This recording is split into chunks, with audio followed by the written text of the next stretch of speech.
mobil Hyundai Atos tahun 2001.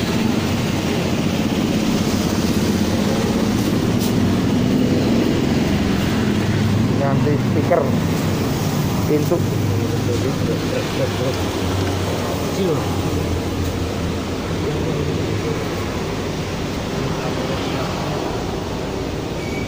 Itu dari mana? Berat deh.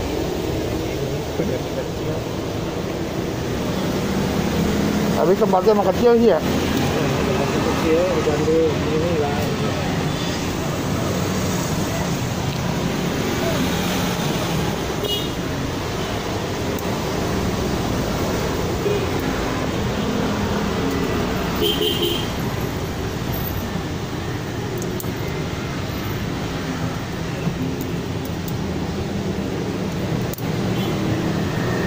Itu kalau pakai ganti Android ngalangin itu kok. Ngalangin semua. Jadi tidak bisa ditawarin TV Android. Jadi hanya pasang stiker pintu aja kan. Sama yang di dashboard.